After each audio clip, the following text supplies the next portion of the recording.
today the time has come where if a project is delayed by one day, there is Maharera sitting on your head. There are Right. consumers going to consumer courts. Huge corruption in this real estate industry. Corruption is human and it's like a spreading virus. You know, if one gets corrupt, the other one will not tell him ki seedha ho ja. The other one will automatically become corrupt. A cluster can be made with some slum, some redevelopment, and maybe some open plot as well. So where does a developer has to go? Which authority? SRA, BMC, MADA?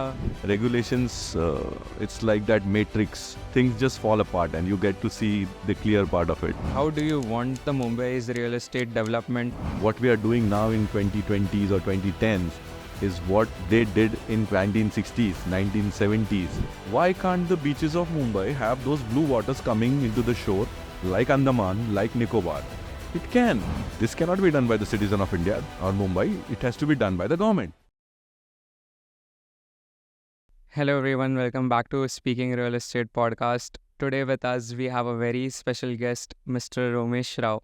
Today's main objective is to understand the various schemes that are used in development of various plots or redevelopment of various plots from a layman's perspective.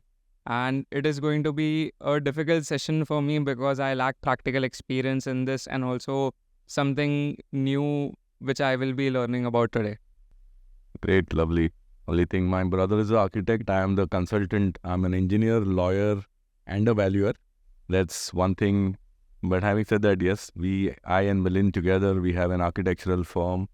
We do things together. We've got more than 250 projects going on in Mumbai now, maybe 300. And it's fun. It's great fun. The more we do, the more we learn. I think that's the fun part of real estate. It is ever so dynamic. It changes every day. The interpretation of regulations change every day. The rules keep changing. So, and that's the fun part. Life is also like that. It's very uncertain. Trust me, the regulations are also pretty uncertain at times. But the idea is to be a step ahead of what you are. Strategize your moves, strategize your projects, and see that the project goes seamless. The current trend of real estate is very clear. We, as it is always said, I believe many of our real estate people understand that earlier developers and owners became accidental millionaires. You know, their projects got delayed and the prices rose, or just because the project got delayed, they made more money. And today the time has come where if a project is delayed by one day, there is Maharera sitting on your head. There are consumers going to consumer courts. Of course, Maharera benches. So it's very, very essential that you are at the helm of the matters. You are at the top of the game. And one of the key aspects of being on the top of the game is to know it all. And know it all is the key thing right now. And I believe the current generation is absolutely abreast with all the aspects. I have seen the young leaders understanding regulations, finances, marketing, sales, keeping tabs of what's happening in the market. And of course, the whole country, how it is evolving and affecting the real estate. I think it's been a great change that I see in the past few years where we are like a manufacturing activity now. Real estate has become like manufacturing. You have to deliver it on time. It's like car manufacturing. You're manufacturing real estate buildings for a particular use with a particular size and you're delivering it on time. You can't go late. You go late, you pay penalty. And obviously, the essence of any project was never to delay it. Sometimes things happen because of circumstances. Unfortunately or fortunately, there is Maharera who's now there governing your moves. I'm also part of the Maharera by way of being a conciliator in it. So I'm in the bench 7 of Maharera where we take sessions as an alternate dispute resolution. So we try to resolve cases which are coming to us. So that's another aspect of it, which is nothing to do with regulations. But I believe I am enjoying my journey in real estate. The regulations are something which is amazing. Every day of my life is so dynamic. I start with one project, I go to some other project, I solve some other problems, come back to another one. And by the end of the day, probably I have touched base with at least 5-7 projects. Every day changes in the plans and things like that. You are handling 300 projects at a time along with your partner. That's something huge and something to look up to at managing so many projects at a single time. You are certainly at the top of your game and what you do. So I want to start off with knowing your journey from the year you started and how you started back then and how you have reached here and made up your reputation at a level that you are someone that everybody in the field looks up to in terms of knowing the regulation, knowing the policy, and the key to the detail that you have in each of the thing that you do. That is really impressive as well. Well, actually, when we are studying architecture or engineering, as I did, Milind did architect, both of us never knew. I mean, I did not know there is some field called as regulatory consultancy. We always felt there is engineering and architecture. You design buildings and you build them, and the project happens. We realize that there's a lot of things going behind it. Of course, having said that, our venture into consultancy in regulatory consultancy and has been accidental. It's just that it happened in the journey. But my journey, initially after my engineering, I actually was working in sites. I think it is essential that any engineer or architect actually goes to sites and gets a hands-on experience of how the building set out is done, foundations are done, columns are done, slabs are done. Some kind of experience. That is how it began. So initially, for the first 3-4 years, I was absolutely on sites, doing the grey collar job with mingling with the laborers and mukaddams and contractors to get things done. And I think that is something which gave me an insight of how the project progresses on site, the cement, concrete and other things. Subsequently, working in the organization, I used to work with Raejas. So the bosses came to site and they thought that this guy is somebody who tries to troubleshoot things. So then I was asked to visit the head office, and then that's where my regulatory foray began. And one thing led to another, and then I realized that I'm taking IODs on my own approvals. IOD is basically a very peculiar term in Mumbai. I'm sure you must have covered it earlier. So IOD is an intimation of disapproval. Basically, we were ruled by the British, and the MMC Act, the BMC Act, as we know it earlier, Bombay Municipal Corporation Act, is the 1888. When we were still under the rule of the British. That is precisely why Britishers never used to give us approval. They used to give intimation of disapproval. So you are disapproved. And then they would have had all these negative things that you will not build the compound wall that you... So when we comply with those compliances, we used to get a commencement certificate. Unfortunately, even after so many years of independence, we are still stuck with that IOD. It should be IOA. IOA. And luckily for us, SRA authority, when they became a planning authority, they have changed it to IOA. So, but the principal building proposal department still continues with IOD, and the rest of the departments are going into IOA and CC. So, this is how from engineering on site to consultancy, and I think it is very exciting. So, this field of regulatory knowledge was never imparted to anybody in college. We were never told what is a regulation. We just knew that, okay, there is a plot of land, you build a school, you build a college, you build a residential building. There was no emphasis on how the regulations work, how the processes work. When you step out of college and you are into the field, that's when you realize, even when you are on site, you realize that you can't build anything without the approval in hand. That is where you realize that more than me building, there is somebody who's giving that approval. And that approval is being taken by somebody who understands the knowledge and has the knowledge of the same field, and he's getting it done. And that is when we realize that, okay, this is an important aspect. And if you're good in your math and you're good in your regulatory knowledge and you have a positive approach, regulations, it's like that matrix, things just fall apart and you get to see the clear part of it. We can talk about sales, marketing, or operations. There is a particular course. There are various things that a student or a youth can go and learn from a particular places. But when it comes to these approvals and regulations, there is no course or there is no particular classes which can be taught to any young guy as well. Absolutely. And I am today that young guy who is not having that knowledge. And at a time when you were at the site, I believe you were also at the same place. Absolutely. When you didn't know that what kind of working or what kind of file movement or what kind of regulations Absolutely. a person has to get. So from there, how did you reach today to handling 300 sites, which are each of these sites having 50 approvals, or I don't know the exact number, but it Whatever. does have a huge number of processes and Yes. huge number of things that needs to be sorted to get that approval. So from nothing to being a master of this thing, it was just practical experience, or you did a few uh, consulting jobs and it took certain time to get there to reach that perfection where you are. Yes, absolutely. Nothing comes overnight. It's as Shah Rukh Khan says, overnight success takes 15 years of hard work. I believe mine is also maybe 15, maybe a little more, maybe 20. But yes, exactly what you said. The education curriculum does not cover this. It's only when you're in the field, you get to know that, okay, these aspects are there and they are very important. And there are very selected few earlier in those days. There used to be very selected few people. That too, because their parents used to do it, it happened with that.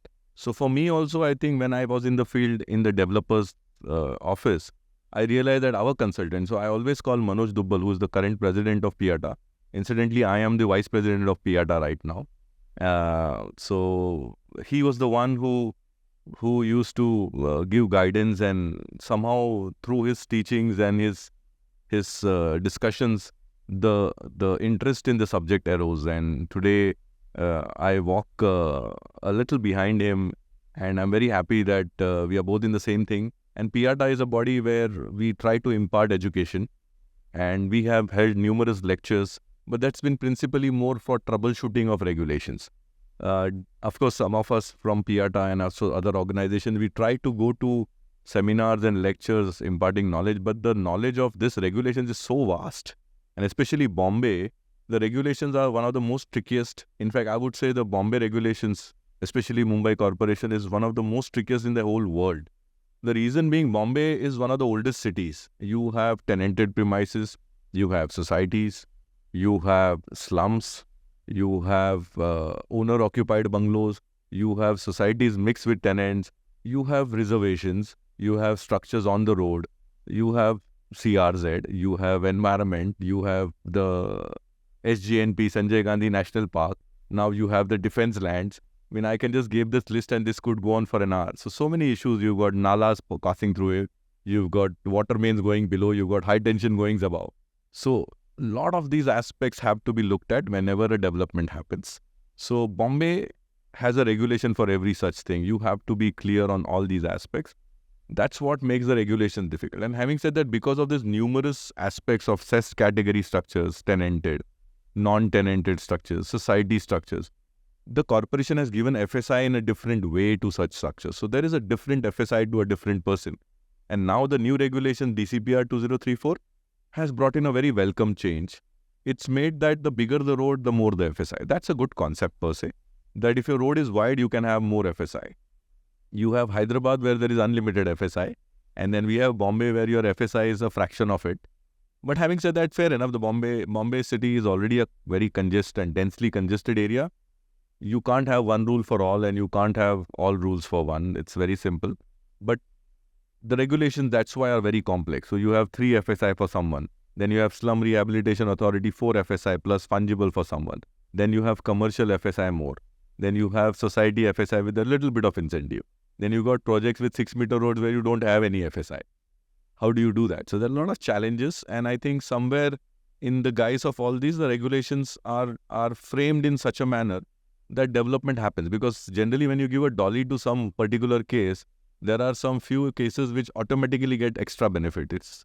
So that's why Bombay or Maharashtra per se has been very careful while doling out FSI. So invariably whenever like the TOD FSI has come in, which is very recent, the metros are coming up and the TOD has come in very recently in February of 2020. What is TOD? Transit-oriented development. Okay. So basically the TOD is something which is very futuristic.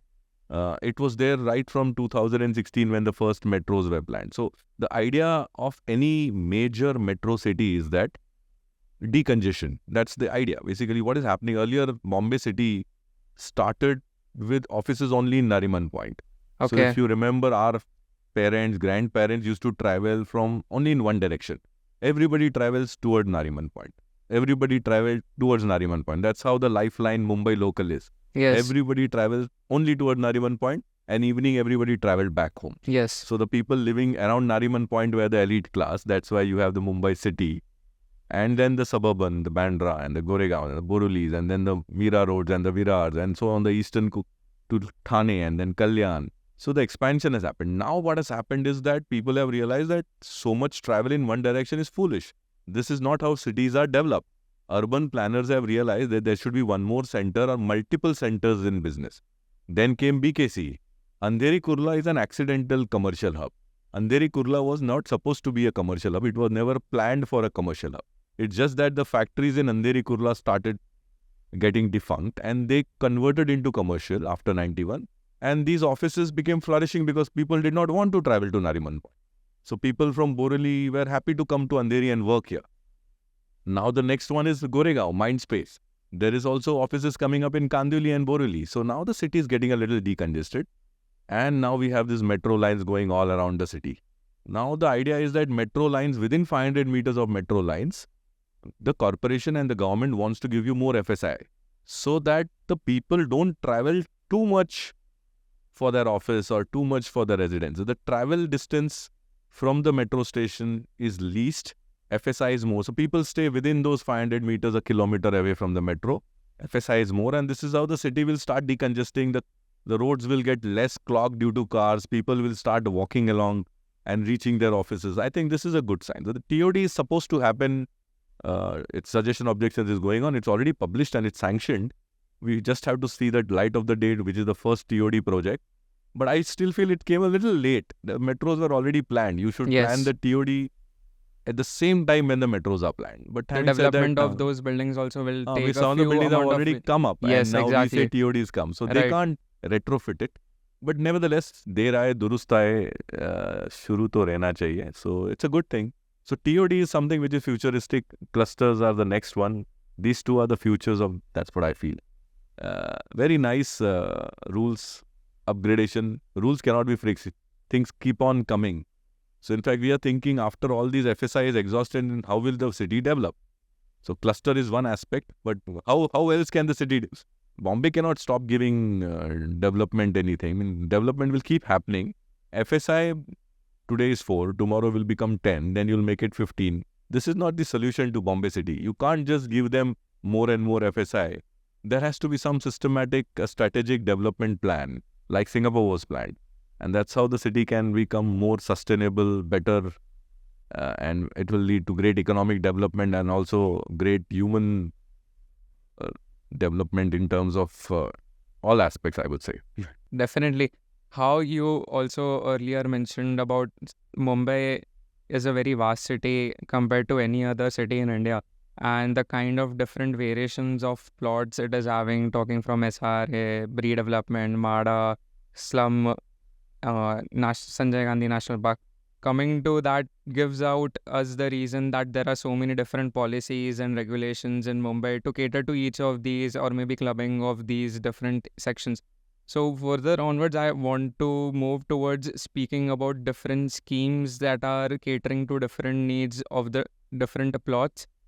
33-7, 33-9, 33-11, and the 33-20B, which we are going to have a proper discussion and a good amount of discussion, as it is the upcoming new policy, which I believe you have a lot of faith in and will bring in a lot of development development towards that policy.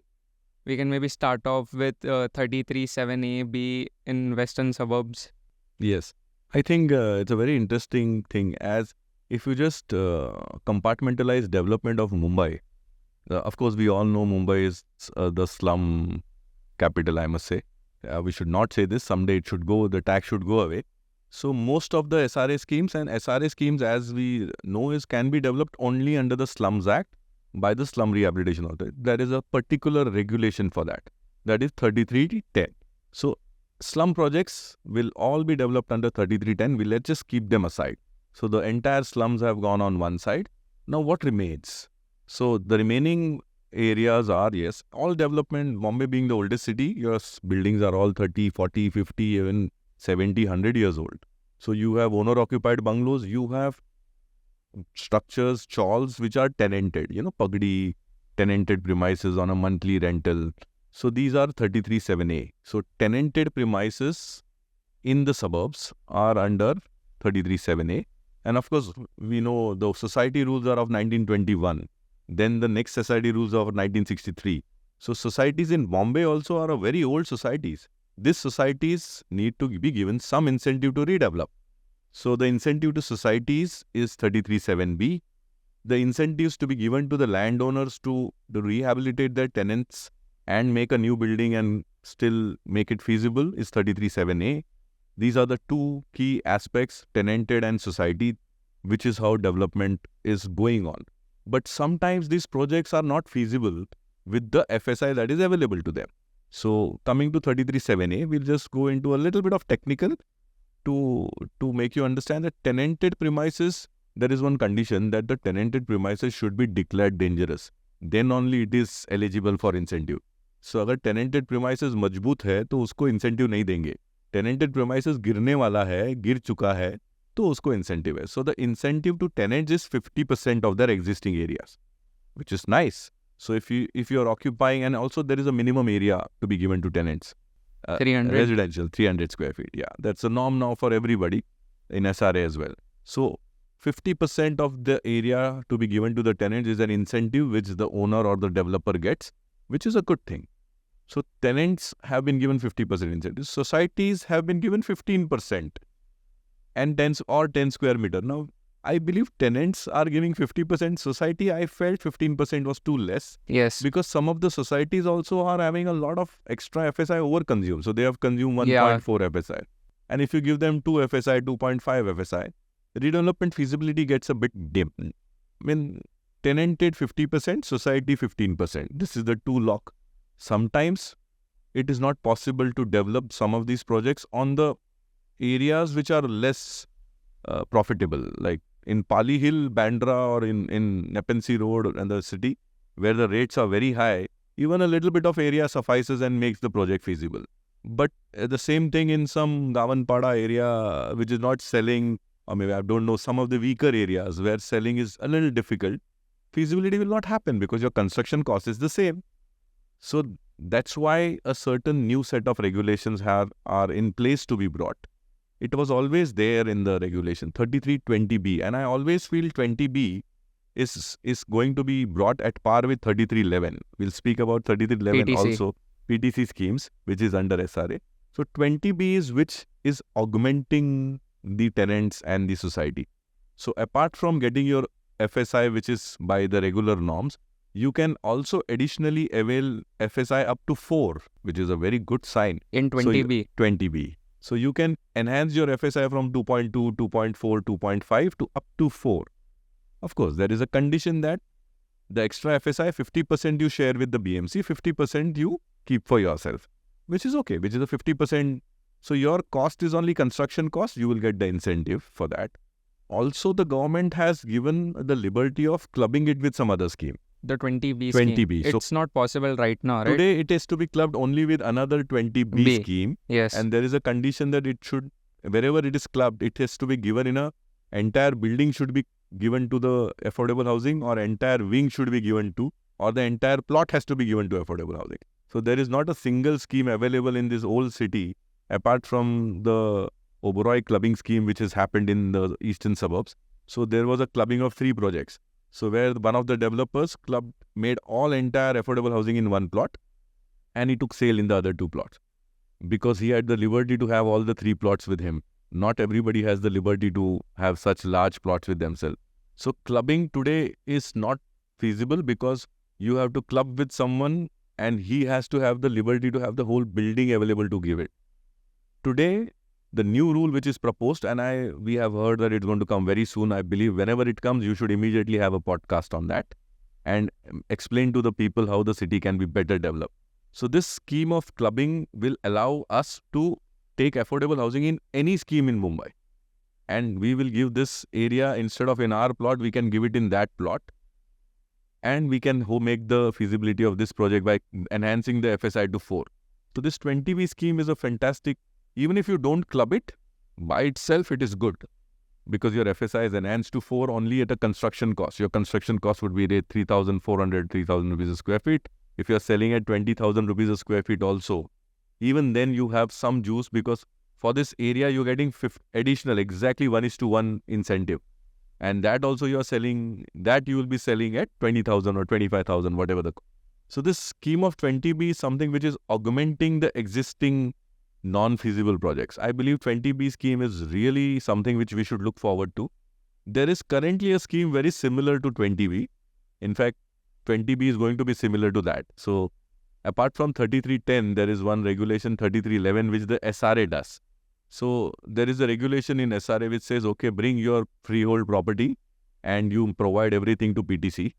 And SRA will give you a lot of dollies and they'll give you incentives. So same like 20B, you have FSI 3 and 4 in 3311, but the planning authority is SRA.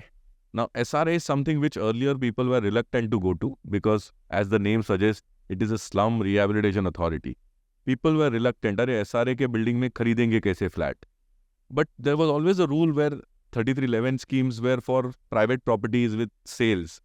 Now the ice has been broken. People are accepting that SRA का sale building में ले सकते हैं और लेना चाहिए if it's coming at a good price. 3311 was already there, but 3311 had its own set of rules because it's SRA. You can't mix SRA with BMC. You can't mix BMC with SRA. Like you mean the clubbing of schemes? Clubbings of schemes was not possible between the two. Now it is possible. Now it is possible because societies were developed in building proposal. Yes. And if you go to SRA, you lose the incentive of society. Right. If tenanted premises were taken to SRA, you lose the benefit of tenancy.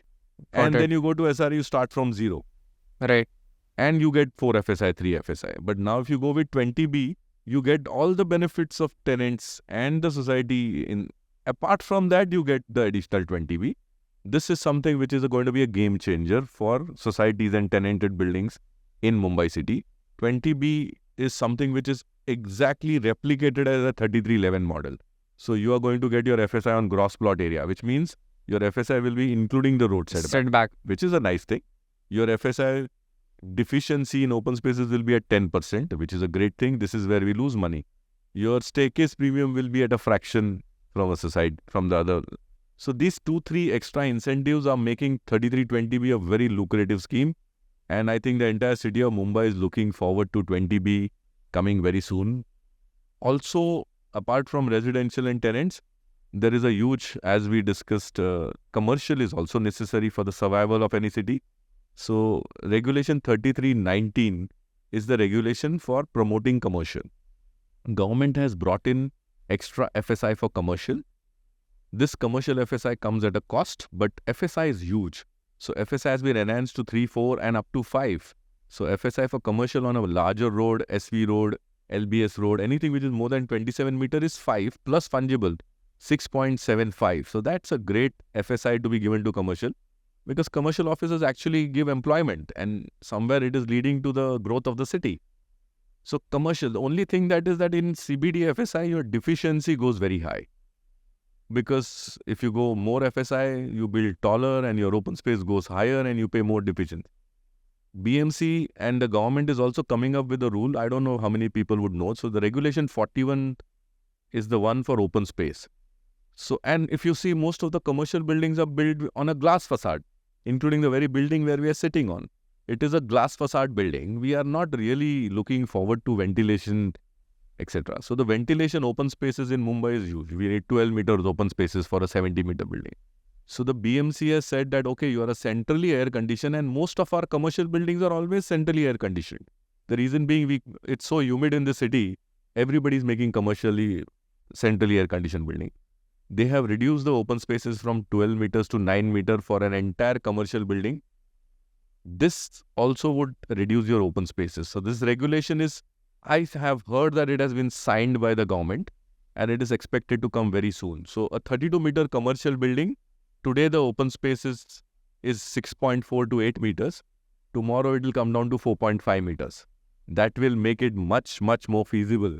Will save a lot of money. Save a lot of commercial open space deficiency premiums, which is one of the biggest factor in commercial buildings. And for a high-rise building, the open space requirement from 12 meters will come down to 9 meters. That is only for light ventilation. The dead wall is already at 6 meters. Yes. So this and telescopic premium will come down. So I believe this change of 41 also is going to be something very beneficial to commercials per se. Residentials and tenants are getting some benefits out of regulation 3320B, which will make it more feasible. And this open space regulation will probably help commercial. I believe anything you do for the city development, because we keep learning of how the city is facing problems in development. And the moment you understand a problem, the government and the BMC, together with associations like BDA or PIATA and MCHI and AREDCO, we all sit together and try to come up with solutions. And solutions do happen. Sometimes it takes time, but we keep working towards it. Yeah. Man, yeah. Automatically, it will never happen. You have to keep trying one step at a time. We talked about 20B, which is a scheme that is in BMC redevelopment being trying to match up the 3311 scheme, which is the SRA PTC. We talked about 3319 and how that scheme is going to get much more better, enhanced, and will provide much more feasibility to a developer. We talked about 337A and 7B. 337A is the tenanted buildings and 337B is for the society members and owners of their flats.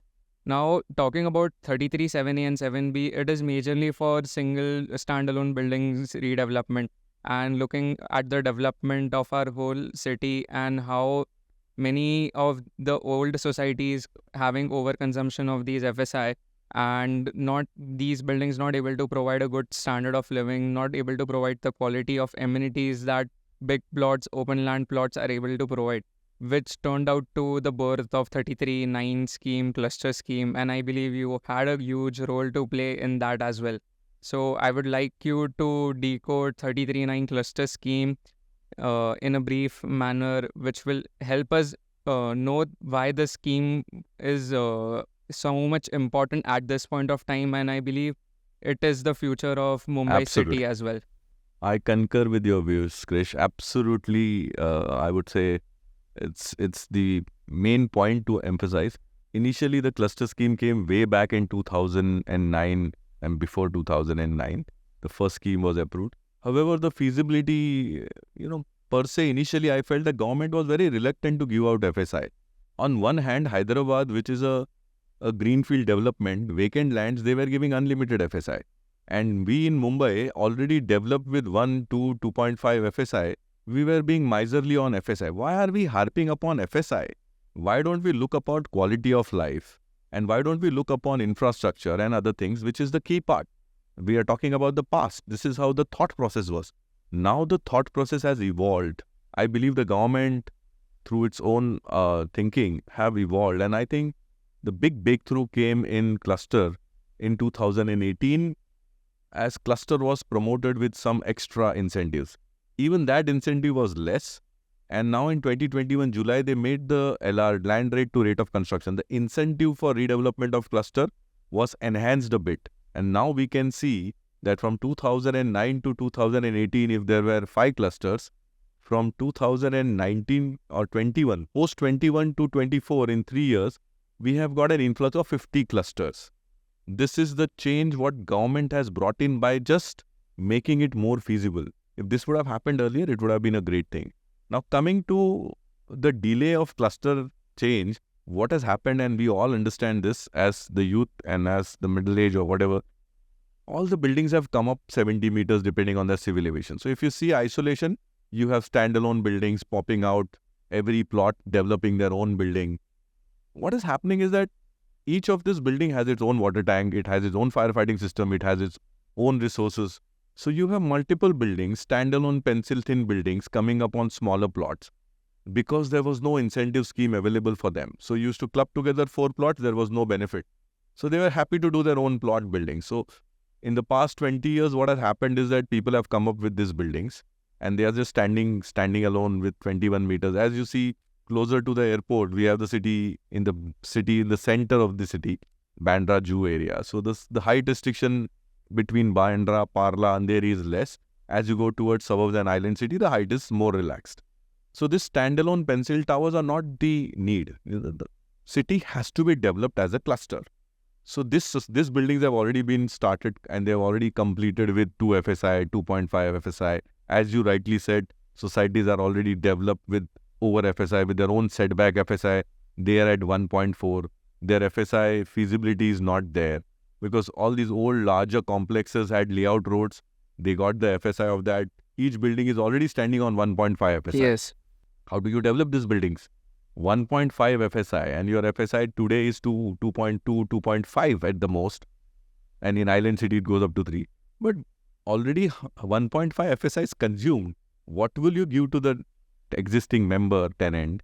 You will give him rent, corpus, make a new house for him, and make the remaining building and sell it.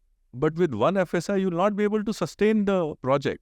So there is something, this cluster scheme, I believe this one aspect is that already overconsumed buildings have to go to cluster, and they have only one option. This cluster schemes gives you an FSI of 4, which is the most amazing part of it. But there is also another condition. It's 4 or existing plus incentive, whichever is more. So this is the main part. So even if you have overconsumed by whatever you have, the future is going to be like that. So let's say today you have societies which are already consuming 3 FSI, 4 FSI. So after 20 years, how will they be developed? Existing plus incentive 50%. Existing plus incentive 100%. This is how development is going to happen. The cluster is the current trend, and this is how your existing TDR buildings which are more than 30 years old. So there is a criteria for cluster. There are 2 criteria which you have to qualify. One is the size of the cluster, which is very nice. It has to be minimum 6,000 in suburbs. It has to be 4,000 in the city. So if your cluster is not less, it's less than 6,000, you don't qualify. That's the idea of a cluster, bringing together big plots and making it a large development so that you don't have 5 pockets of 5 small buildings. You have one large building with a lot of amenities, facilities, a better quality of life for all the occupants. That is the essence of clusters. Saifi Burani, one of the oldest clusters is going on. It was transforming city. Government is happy to give you the roads and exchange roads, and they are happy to, clusters are allowed on either side of road as well. You want the government to realign a road, they will help you align the road. So FSI is more, government is flexible, the incentive is more. You don't have to buy government FSI, you don't have to buy TDR. Your premiums were given a little discount for a particular period. Cluster is the future. In fact, it's the present already, as you rightly said. It is the present for the buildings which are already overconsumed. The building has to be 30 years old. The site should be 6,000 square meters. You are a ready go for a cluster. It takes a little time to process the file, but the benefits are immense. And I believe more than the benefits, the city will become much more livable. The whole aspect of better living is only by way of clusters. So let's say in 2035, when this DCPR comes to an end, and we have all buildings consuming 2.5 FSI and 4 FSI, how do we develop? Government says, okay, 4 khatam ho gaya hai, abhi 8 FSI dete hain. This is not planning. This is not the way cities should be developed. It should be developed with the Singapore model, where the government comes forward. In fact, I remember earlier when Praveen Pardesi ji was the municipal commissioner, I remember attending one of his sessions as a PIATA secretary, and he said that BMC should identify clusters. Today, what is happening is that developers are identifying clusters and going to the high-powered committee, and the high-powered committee is making a presentation. We are presenting it to the high-powered, and then it submits to the government. This is the only regulation which requires the government's permission. In fact, entire DCPR, all permissions are granted by the municipal commissioner. Cluster scheme, and now of course the SDZ has become NDZ, that's 33.8. That scheme, there are only 2 schemes which require government permission, 33.8 and 33.9. Okay. Uske alawa sare permissions are granted at municipal commissioners level. Cluster scheme going, developer going. For Praveen Pardesi, the honorable commissioner at that point said, BMC officers will identify clusters. And he will identify the cluster. We will take government permission suo moto, pro bono. And then we tell which developer wants to develop the cluster. If at all that would have seen the light of the day, I feel the city would have been amazing. There would have been people happy, presentations given, and like maybe the whole of Bangur Nagar could have been developed like a single township, cluster township. But today what is happening, 2 societies coming together, and the benefit to the existing member is amazing. Because today each building, when it's being redeveloped, societies are giving 35% fungible. That's what they get. Including balcony, it comes down to 22.72%. But cluster schemes, the incentives are upwards of 40, 45%, 50%, 60%, 65% as well. Because cluster scheme is the only scheme where your fungible is given on existing FSI plus balcony. And plus there is a basic entitlement. So this one change is something which is not there in any other rule. Cluster scheme is really very, very, very, very well drafted. Imagine 10% extra carpet is understood. Plus on that 10%, 35% extra fungible. So we are already talking 13.5% more area. This is cluster and future is cluster. And I believe as a sustainable development, we all understand as lay people that making 5 buildings with 5 different owners and making one large building, like instead of 10 plus 10 plus 10 plus 10 plus 10, I make a 50 building on a single large chunk of land with a higher, taller building. Imagine the facilities. 5 buildings having 5 fitness center, 5 society offices, 5 stupid pocket gardens here and there. And imagine 5 plots coming together having one large fitness center, one large garden, one large water tank, one large water conservation, one large solar plant, one large STP. This is what cluster is going to get. And this is what city needs. Absolutely right, Chris. Cluster is what the city needs. I mean, luckily, we should not say this because there cannot be any compulsion by the constitution of this India. Each person has the right to develop his plot his own way. Government cannot compel ki cluster hi karo. But I believe people should get even more incentive from the government. I believe government should even give, even now, give even more incentive that, sir, आप 5 plot, 10 plot एक साथ लेके आओ. Government आपको premium देंगी या, will give you less property tax. These incentives will make cities. Imagine one large complex is like Powai Hiranandani. If everything in this city is like a Powai Hiranandani, imagine where this city of Mumbai will look and how it will look.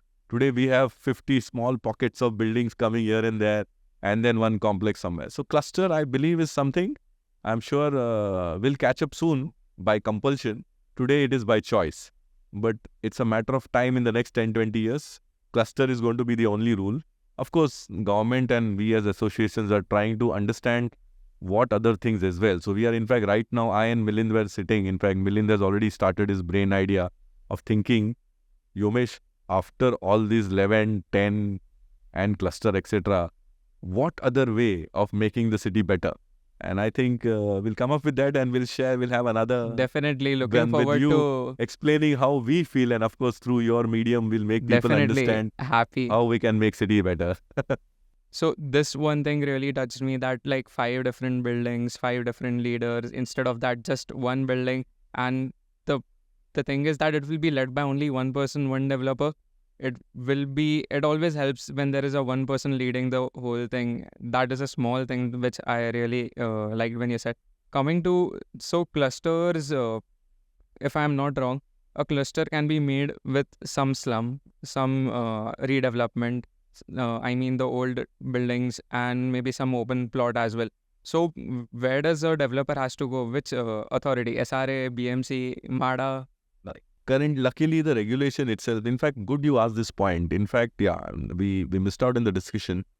Cluster has got a dubious distinction of bringing together not only various plots together.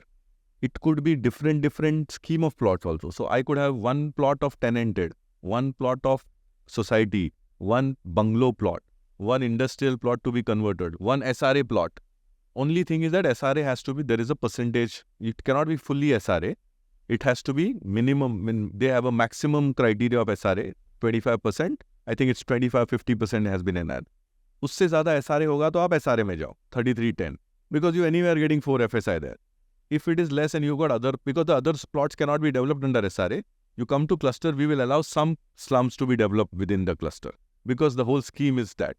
So this multiple types of plot is one aspect, that there is a tenanted, there is a society. There is also one more aspect in development, which the land beneath can be of various rules also. I mean, there is one which is a freehold plot, which means the plot is yours, you do what you want to do. There is a land which is leased by the collector, so which is a B tenure plot, a B1 tenure plot, which is collector occupancy. So the government of Maharashtra through collector has landed you this plot. There is a land which is BMC estate plot. So it used to be BMC's plot, and BMC has leased it out to you. So these are all different tenures of land. So there is a freehold plot, leasehold plot, government lease, estate lease, and SRA plot, which is owned by the society through the housing department. These all things can be clubbed together. Planning authority will be only building proposal through the deputy chief engineer. The areas will be certified by MADA. That's the great part. And also this is the only rule where the government will support you to change the tenure of that land into the cluster. That's one thing which is not there in any other scheme. So BMC is very reluctant to grant their lease land to be clubbed with a freehold land. Collector बोलेगा मेरा lease है, मेरा अलग है, वो free hold है, उसके साथ मिल के प्लॉट नहीं करना है. But this cluster has a rule within itself that it's a cluster scheme. Collector has been ordered, your lease will go with the cluster, you will not object, you have to grant it. Estate department, you have to grant your land to the cluster, no questions asked. So this cluster scheme has not only brought together different schemes together, 33(7), 7A, 7B, everything, but this has also brought lot of legalities together. So the land title belonging to freehold land, government lease, collector lease, estate lease, you can just club them together. BMC and government will support you, no ends, to bring it all together and make it a single plot. So this scheme is unmatched. Today, the only challenge you face is that people don't want to, they are not very happy working with their neighbors. So you have to incentivize them in some way. कि sir आपको उससे नफरत भी होगा तो दरवाजा बंद करके रखो, डेवलपमेंट होने दो, better planning, better facilities, better infrastructure. You know, the imagine 5,000, 6,000 square meter, 10,000, 12,000 square meters coming together. You enter your gate and everything is within. This scheme is like benefit to Absolutely. each and every shareholder in the development part of Is going to get. that area. Only thing that I also truly feel is that developer, the difficulty it takes to convince two societies having a hatred, having politics within themselves, which is such a small thing when you see a larger picture in terms of development of the whole city. There will always be some black sheeps in every redevelopment cases, because all fingers are not the same. So in every society, in every tenanted, most of the societies will always have one black crow, black sheep, who will always have a negative attitude. कि ये सब गलत है. But that's not how the world works. In fact, there is a ease of doing business circular which was brought way back in December 2015, where it was said, society has confirmed, society is the landowner, 70% general body resolution, remaining people have no business. You are not supposed to ask them. Tenanted premises is the landowner. Now, in fact, luckily the High Court has decided, because BMC kept on asking, नहीं सबका consent लेके आओ, सबका consent लेके आओ. Sabka consent was never warranted by the society rules, never warranted by any rule or any point court of law. Yet, nahi sir, aap leke aao. So then some people went to court, and there's a High Court judgment today that 51% consent is there. BMC cannot ask you. There is a court. I mean, BMC cannot be the judge also. You are a planning authority, you stick to your guidelines, sir. You read the regulation, give me the FSI as per the regulatory requirements and pass the plan. You don't talk about legality. We have a court of law for that. You go to if somebody has any discrepancy, if any occupant has, or any member has any any grievance, he can go to the court. He can't come to the BMC sub-engineer, assistant engineer, executive engineer, for that matter, even the municipal commissioner, sir, mera title galat hai. Commissioner will say, well, it's not my duty. You go to the court, get your title cleared. But sometimes some engineers are like, want to take the trouble of everything. There's a Hindi saying, सारे दुनिया का बोझ अपने कमजोर कंधों पे उठाना चाहते हैं. So BMC engineers go out of their jurisdiction, which should not be the case. We'll come to this thing, but concluding the whole cluster thing and how beautifully you have shown the advantages, the boons that everybody will have because of the scheme, how government is also supporting the scheme by enabling clubbing of various different kind of plots, different authorities, and the benefits, incentives that it is giving, clearly mentions out how this scheme is unmatched with any other scheme, as you rightly said. Coming to the BMC officers, now there is a huge corruption in this real estate industry, and it's been there, and I believe it will be there to an extent to push things in a faster way, if not the right way.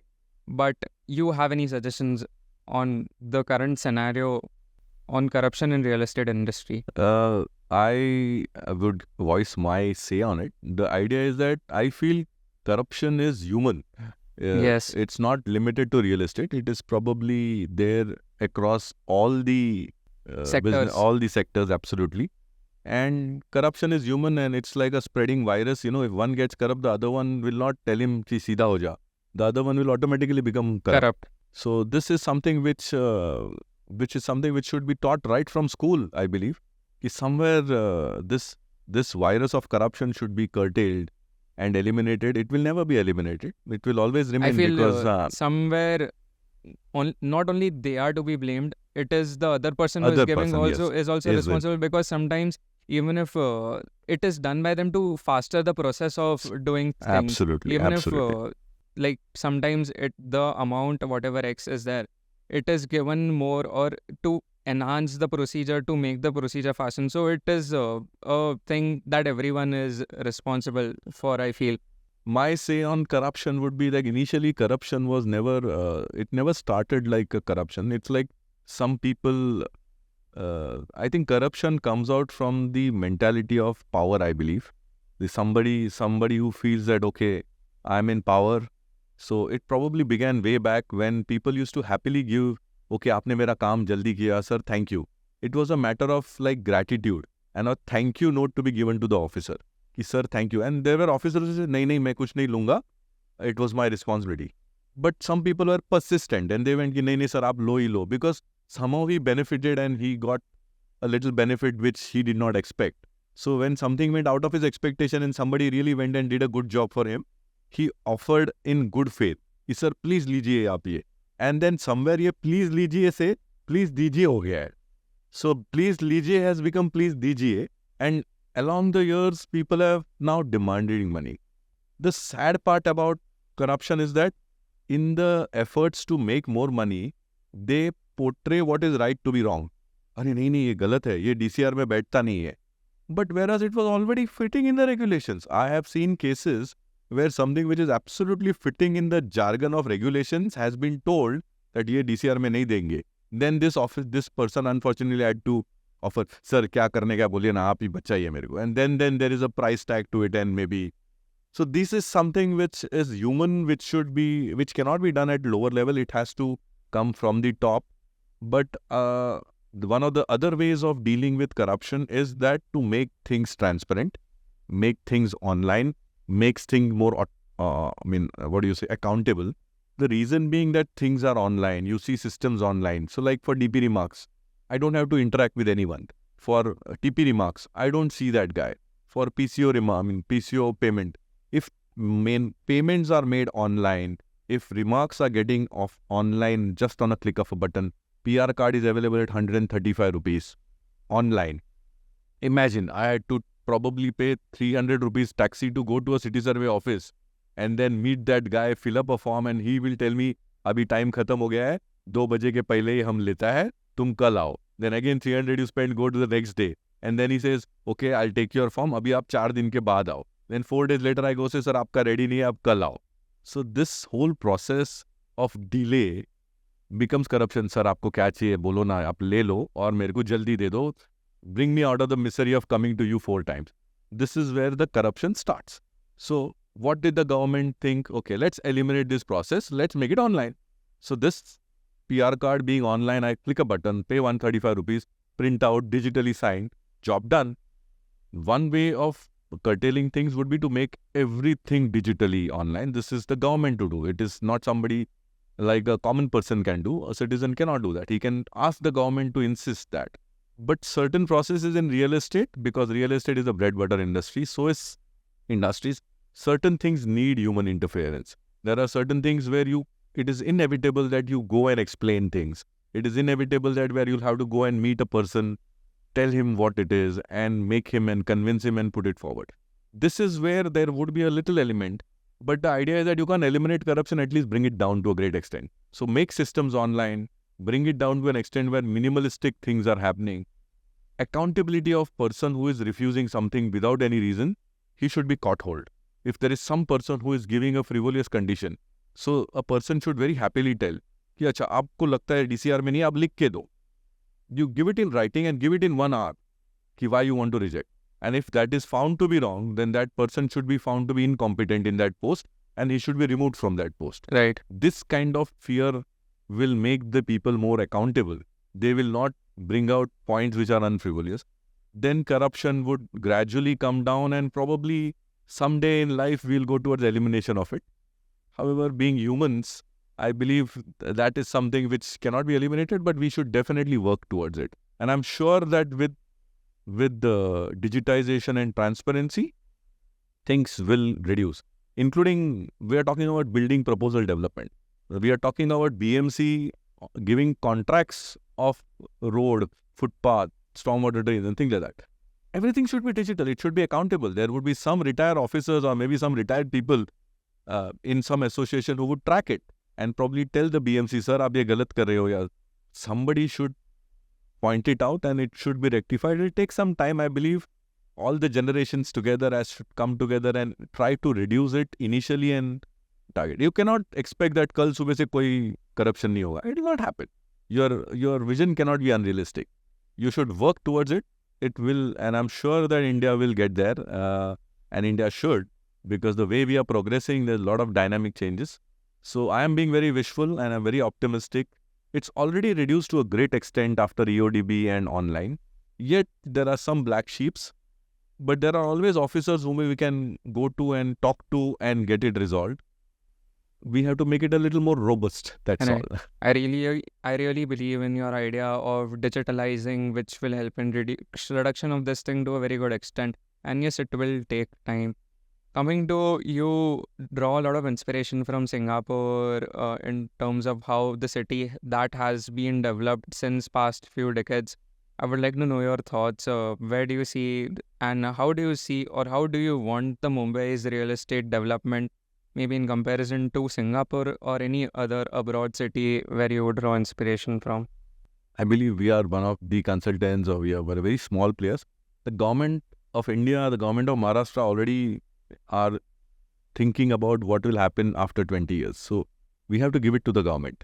This is something which it's never discussed with the citizen of every common citizen, because it's something beyond their jurisdiction, or I would say we should not say that, beyond their pay grade. The government is already visualization. Yes, the government is already thinking 10 साल के बाद India का population 65% अगर between 35-45 होगा तो उनका job creation कैसा होगा. Government of India is already thinking of those lines. I believe, I remember that one of my professor used to think of this. Even he told me 15 years ago, in 2025, India will have the maximum youth population. And in 2012 itself, government, or 2010, 2015, government was already thinking कि इनका job creation कैसे करना है. So government is doing it bit. What we should do as private players is to augment, because सब कुछ government पे छोड़ा तो सब सही होगा ऐसा जरूरी नहीं है. As citizen, it's our responsibility.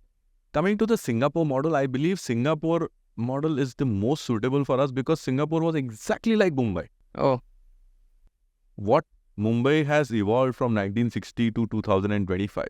Singapore was exactly like Mumbai, with slum clusters and haphazard development, no infrastructure. So the government at that point in time made clusters. What we are doing now in 2020s or 2010s is what they did in 1960s, 1970s, upgraded. Today, it has grown to a city where everything is recycled, everything is burned and converted into fuel. So, and water is recycled. Your wet waste, dry waste is recycled into manure. The debris is converted into pavers and things like that. So this is where it has transformed in the last 60 years, Singapore. So I think the Western model will not suit India, because the population of the West is a fraction of the land that they hold. We can evaluate how China, being communists, though their population is equivalent, their land area is 3 times bigger. And that's why we probably can't, and of course they don't follow the human rights. We do follow human rights. So Singapore is the best model to follow. Very densely populated area and very similar to cities like Mumbai. The Mumbai city is very similar to Singapore city. And what they have become, we can become, and we should become, and we should follow it, not blindly, and also maybe augment it by our own experiences. I think infrastructure is coming up in place, but certain decisions have to be taken. So somewhere this cluster schemes, infrastructure, TOD, all these things have brought in place. But the implementation of that and recycling.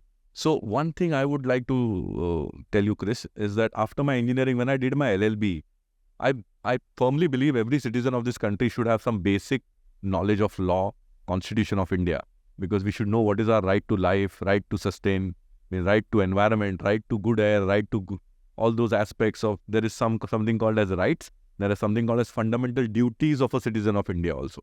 So as a citizen of India, I have a fundamental duty towards this country. We are not aware. It's not taught to us in school. We are taught about Aurangzeb and all other things which are probably, or maybe even some mythological, or maybe the true facts. That is necessary, okay, you teach us that. But do teach us about the law part. The Constitution of India, which was written by Dr. Babasaheb Ambedkar sir. Amazingly written constitution.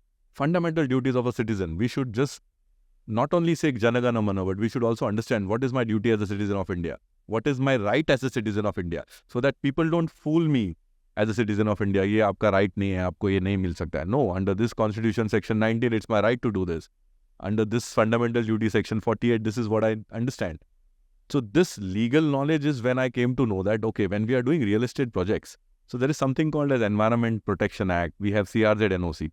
So the study of law actually helped me in real estate to understand that these projects are something which are somewhere connected to the environment. So each citizen of India has a right to religion, a right to live a life, right to clean air. So this is something which a citizen of India or Mumbai cannot do. We somewhere need the support of the government. So we have our recycling, we have STPs. So we all understand Bombay. We see the island city covered in water by 3 sides. And we just travel for a kilometer or 2 kilometers, the whole water is like grey. And if you have ever boarded we have all done that probably. We use the yacht, or maybe when we go to that boats a little outside, beyond 2 kilometers, the sea is absolutely Beautiful. blue. And it's so beautiful. Why can't the beaches of Mumbai have those blue waters coming into the shore like Andaman, like Nicobar? It can. If the government has the vision and it has the desire, we can do that. But this cannot be done by the citizen of India. Citizen of India कचरा नहीं फेंकेगा बीच में तो पानी blue नहीं होगा. Blue कब होगा? जब वो untreated sewage, untreated water is not left into the sea. This cannot be done by the citizen of India or Mumbai. It has to be done by the government. Somewhere they have to put recycling plants. Somewhere they have to put water recycling plants, STP plants. This is how the city can become better. So it is a joint effort by the government, supported by the citizens. So as citizens, I believe Bombay City is blessed to have very, very dynamic leaders, dynamic real estate players who have transformed areas, like Niranjan Hiranandani sir. He has transformed Powai. So there are larger developers like the Rahejas, the Evershines, the larger groups, in fact now Rishabh Raj. Cities. So we are trying to transform cities, give them houses. You have to be supported by the government by giving you more incentive to do that. It should not be such ki, okay, I'm making a large cluster development and GST officer मेरे office में आता है रोज. No sir, this should not be the case. I am doing something. I am making a project of 20,000 square meters. I am giving employment directly, indirectly to maybe 30,000 people. Somewhere the government should understand that businesses should be supported. Real estate is also a big industry. Just like the car manufacturing industry, the steel manufacturing industry, the real estate industry, I believe, has always been given the step-brotherly treatment. Real estate है ना, तो ये तो क्या builder लोग तो कमाते हैं, builder लोग तो ये करते हैं. I think this thought should be over now. The reason being, land is something which always had a lot of cash element. So this cash element is what has given the bad name to the industry, because everything earlier was 80% cash, 20% check. But today the industry has evolved. We are taking 100% checks now. I believe all developers are taking 100% checks. Yet we are in the same old mindset कि भाई ये cash वाला system है, ज़मीन में cash कमाते हैं, सब cash ही बांटते हैं. This thing is gone now. Whereas the steel manufacturer, the car manufacturer is like, okay, he's putting a plant, he's giving checks, he's taking loans, but the real estate developer is also taking loans. In fact, the car manufacturer is getting loans at probably 12%. Real estate is getting loans at 18%, 16%. So I believe we have to all work together. I believe the real estate fraternity is evolving and evolving rapidly. They are actually supporting the city, and somewhere the government has to support and see to it that the community of real estate, not only the developers, of course, it rises with the tenants, society members, slum dwellers, but holistically development of the city has to be done. It has to be three-dimensional, 360 degrees. I am sure we'll all work together as different organizations, and we have to keep writing. Truly believe, and how you have said, we'll hope that the India and Mumbai move towards the same way as Singapore did 30-40 years ago, and also how government and a citizen should work together to beautify the city. As you said, that the beaches can be same blue, which is 2 kilometers away from the beach, and how it looks in Singapore. Let's hope for that. And had to touch upon this point earlier, but we'll touch upon this right now. The amenity open space criteria, or the regulation on that, which is you have to give up a certain percent, 5% of the land, I believe, to the government when you cross a certain area of land parcel that you are developing. Yes. So in fact, I have had the privilege of working on all the regulations. 67 DCR is when the first DCPR came, DCR 1967, and then the 1991 DCR, and today we are on the 2034 DCR.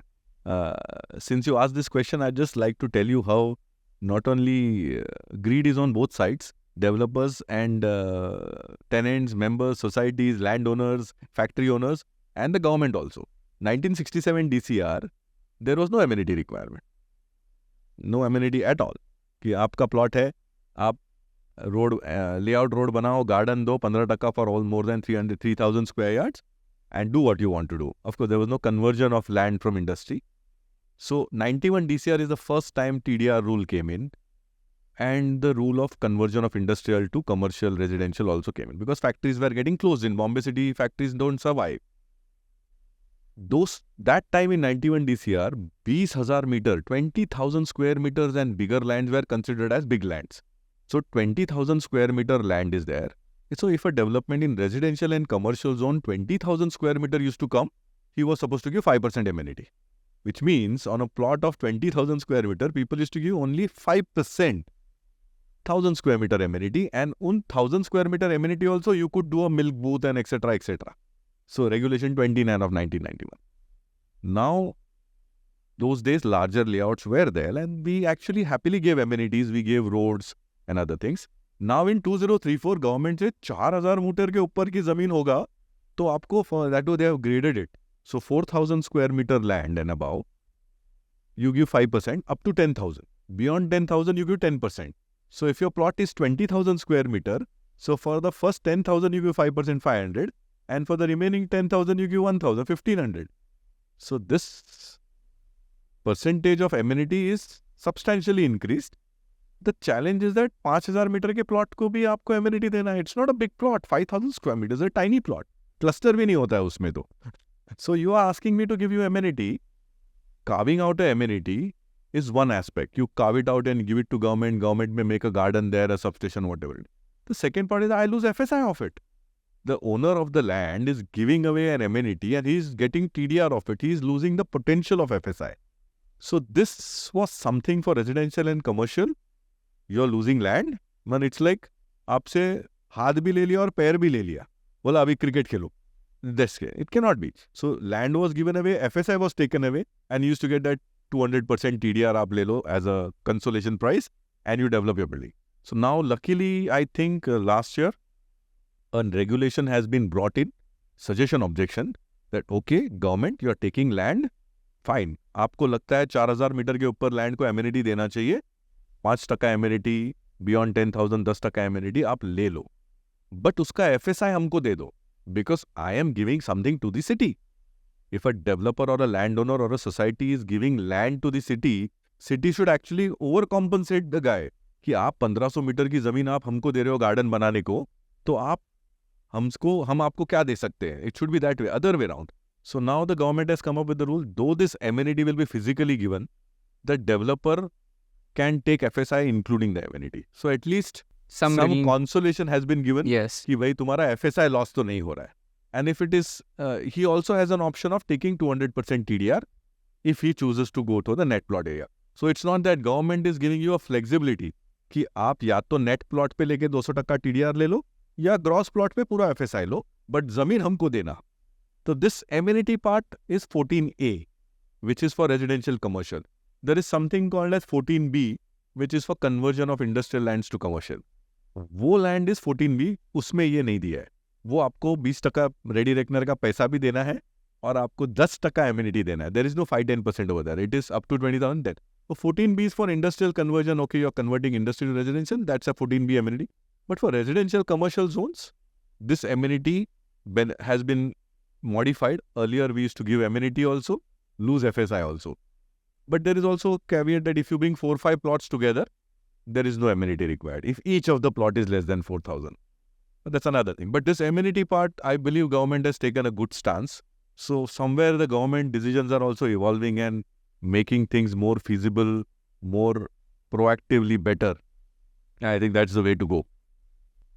Beautifully explained again, because this was some clarity required, which someone told me that there is what is going to happen, and we believe that will be out It's soon. happening very soon. Because I believe as PIATA Association, we've already given our suggestion objections. There was a text error in that. So we believe that this government is keen to thrash out such bottlenecks. I would say these are not clarifications or modifications. These are all bottlenecks which should have been thwarted at the 2018 itself. Right. But somehow we are doing it now. But der hai, durust hai.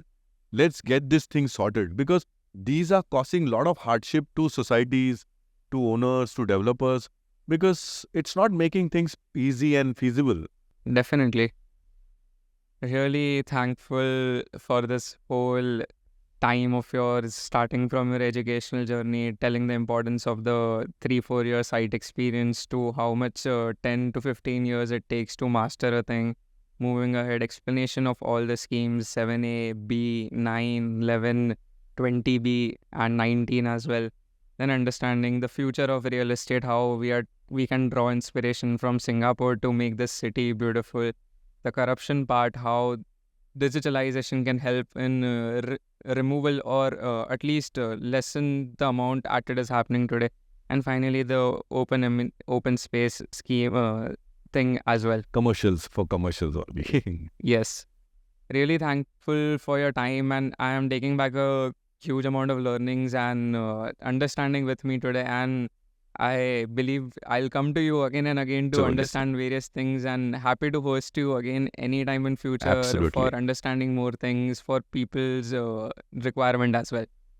I'm very thankful, Krish, that at your age and maturity level that you have achieved, and the vision that you carry to impart information and clear-cut information to the masses through your medium. I really am in awe, and I really respect that at such a young age you have already started doing and giving back to the society. I really wish you luck, and I am looking forward anytime, very happy to accompany and come back to you. But I really appreciate the efforts that you take. I see the efforts that you boys come together and you have taken to just give it back to the society and explain certain nuances and aspects. And I respect that, and I think this is something which everybody should be thankful to you and your team. I won't take credit for it at all, because it's you guys who are teaching it. It's you guys who are having the experience, and you guys are making the real change. This is just a small way that I am learning and people might benefit from. But on a larger scale, on the reality thing, you are the guys that are making the actual real difference. This is just a mode of communication and a mode of learning, but the thing that you have done is commendable and something that people will talk about. Thank you so much. Thank you, Grace. Thank you so much. Lovely. It's very casual and very easy. I like it.